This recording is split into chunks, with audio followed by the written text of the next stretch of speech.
এবং যদি আমরা নতুন নিয়মে যাই সেখানে আমরা দেখব যীশু খ্রিস্টের জীবনে তার জন্ম, তার মৃত্যু, তার পুনরুত্থান এবং স্বর্গারোহণ, এই সমস্ত ঘটনাগুলি আমরা নতুন নিয়মে আমরা দেখতে পাই। এছাড়াও নতুন নিয়মে কিছু বিষয় আছে যেগুলিকে বলা হয় দৃষ্টান্ত বা উপমা। সেই উপমার মধ্য দিয়ে যীশু খ্রিস্ট তিনি তার বক্তব্যকে বিভিন্নভাবে তিনি তুলে ধরতেন, বিভিন্ন গল্প আকারে তিনি সেই দৃষ্টান্তগুলি বলতেন, যাতে সাধারণ মানুষ ধর্মের কথা তারা যেন বুঝতে পারে। এরকমই একটি ঘটনার কথা বাইবেলে উল্লেখিত আছে, যেটা হচ্ছে একজন কাঙাল বা একজন দরিদ্র মানুষ এবং একজন ধনী মানুষের কাহিনী। কাঙাল মানুষ বা যিনি অত্যন্ত দরিদ্র, তার নাম ছিল লাসার বা লাজার। আর একজন ধনী মানুষের কাহিনী সেখানে আছে। ওই লাসার বলে যে মানুষটি, সে অত্যন্ত দরিদ্র এবং তার সর্ব অঙ্গে ঘায়ে ভর্তি ছিল এবং সেই ঘা মাঝে মাঝে কুকুরে গিয়ে সেই ঘাকে চাটত। আর সে আশা করত যে ওই ধনী মানুষটি তার খাবারের উচ্ছিষ্ট তাকে সে দেবে, এবং সেই ধনী মানুষের দরজার সামনে সে বসে বসে সারা জীবন যতদিন বেঁচে ছিল ততদিন ওই ধনী মানুষের দরজার সামনে সে প্রতীক্ষা করে থাকত যে কখন তাকে ওই খাবারের উচ্ছিষ্ট ওই ধনী মানুষটি দেবে, এবং সে সেটা খেয়ে সে কি করবে, জীবন ধারণ করবে। এছাড়া তার অন্য কোনো উপায় ছিল না। কালক্রমে দেখা গেল যে ধনী মানুষটাও মারা গেল এবং ওই কাঙাল লাসারও মারা গেল। লাসার আগে মারা গেল, তারপরে ধনী মানুষটা মারা গেল। এবং ধনী মানুষটা কখনো তার জীবিত অবস্থায় ওই কাঙালকে একটা টুকরো রুটি দিয়ে সে সাহায্য করেনি। সে তার কাছ থেকে খাবার আশা করত না, তার কাছ থেকে সেটাই আশা করত যে খাবারের উচ্ছিষ্ট, অর্থাৎ খেয়ে যেটা বাঁচবে, যেটাকে ফেলে দেবে, সেইটাই সে খাবে, এটাই তার উদ্দেশ্য ছিল। কিন্তু ওই ধনী মানুষ কখনো ওই কাঙাল লাসারের প্রতি সে দয়া কখনো দেখায়নি। ওই কাঙাল লাসারের ভাগ্যে কখনো ওই উচ্ছিষ্ট খাবার জোটেনি। কালক্রমে দুজনেই মারা গেল, আগে লাসার মারা গেল, তারপরে ধনী মানুষটি। তারপরে আমরা স্বর্গ নরক আমরা বিশ্বাস করি। আমরা যারা খ্রিস্টান তারাও বিশ্বাস করি, যারা মুসলিম ধর্মের মানুষ তারাও বিশ্বাস করেন, হিন্দু ধর্মের মানুষ তারাও বিশ্বাস করেন।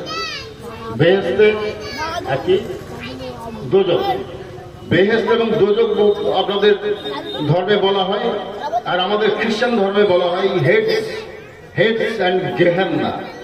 হেডস আর গেহেন্না এটা হচ্ছে হিব্রু ভাষা। ওই হেডস, সেখানে হেডস মানে হচ্ছে স্বর্গ আর গেহান্না হচ্ছে নরক।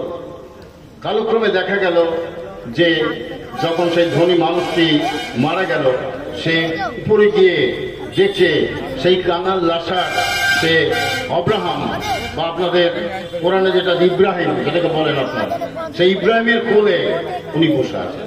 কে? ওই কাঙাল লাসার। আর ওই ধনী মানুষটি সে কোথায়? সে ওই নরকের আগুনের মধ্যে তাকে নিক্ষিপ্ত করা হয়েছে।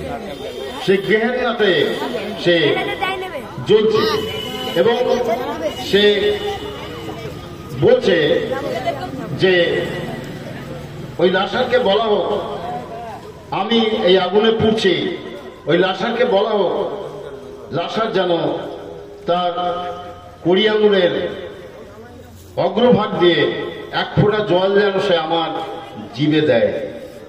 আমি এখানে নরক যন্ত্রণায় কষ্ট পাচ্ছি, আমাকে যেন ও তার কড়ি আঙুল দিয়ে এক ফোঁটা জল আমার জিভে দেয়।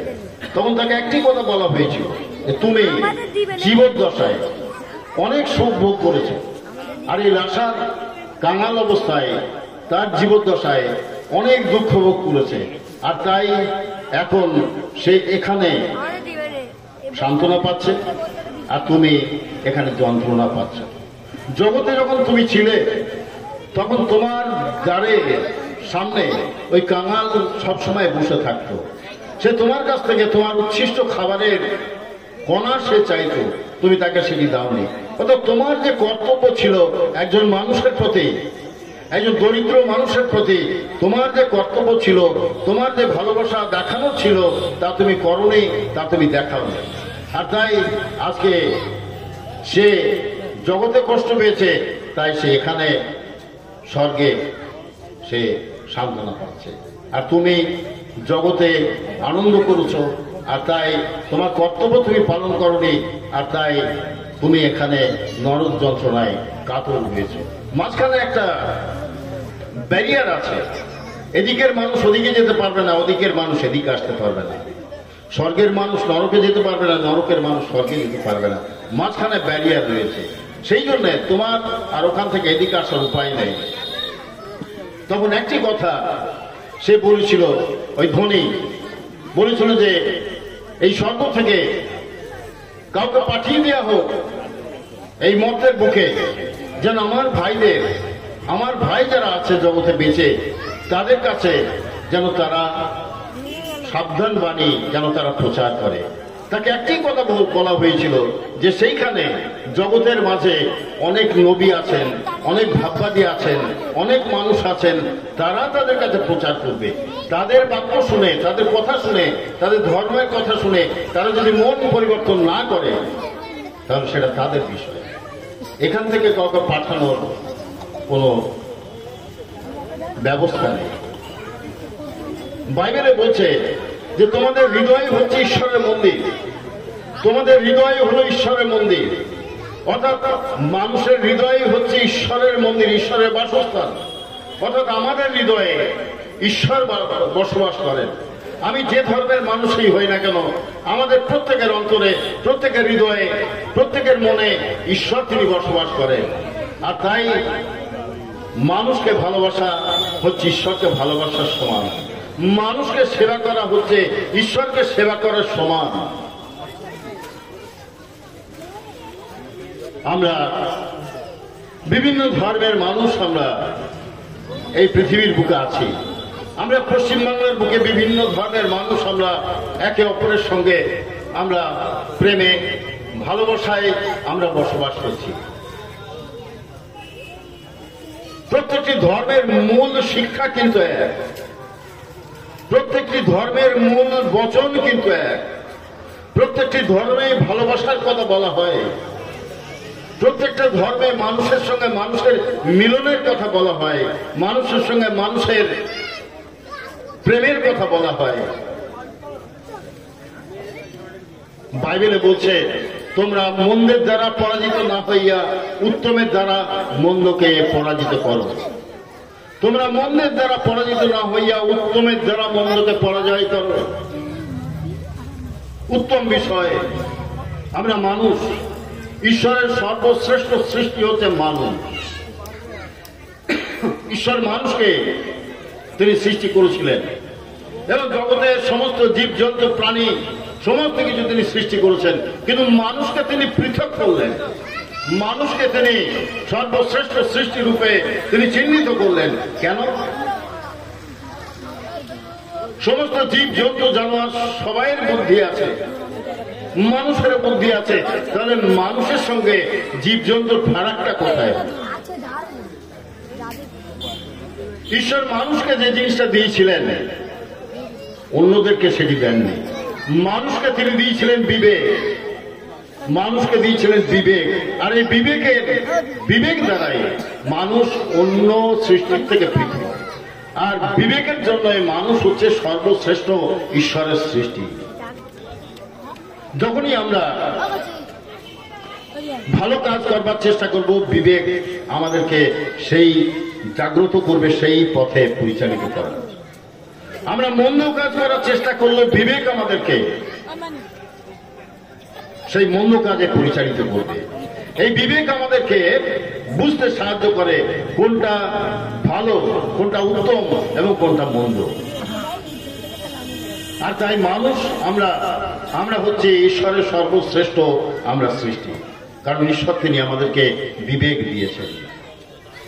আর এই বিবেককে যেন আমরা আমাদের জীবনে আমরা যেন ব্যবহার করতে পারি, আমাদের ধর্মীয় কাজে যেন আমরা ব্যবহার করতে পারি, আমাদের দৈনন্দিন জীবনে চলার পথে যেন আমরা বিবেককে ব্যবহার করতে পারি, যেন আমরা মানুষের সঙ্গে একে অপরের সঙ্গে প্রেমে, একে অপরের সঙ্গে ভালোবাসায় যেন আমরা বসবাস করতে পারি। প্রত্যেকটি ধর্মে ভালোবাসার কথা বলে, প্রত্যেকটি ধর্মে মানব সেবার কথা বলে, প্রত্যেকটা ধর্মেই মানুষের পাশে থাকার কথা বলে। কোন ধর্ম মানুষকে বিচ্ছিন্নতা শেখায় না, কোন ধর্ম মানুষকে একে অপরের থেকে পৃথক হতে শেখায় না। ধর্ম আমাদেরকে কাছে আসতে শেখায়। ইসলাম ধর্ম শান্তির ধর্ম।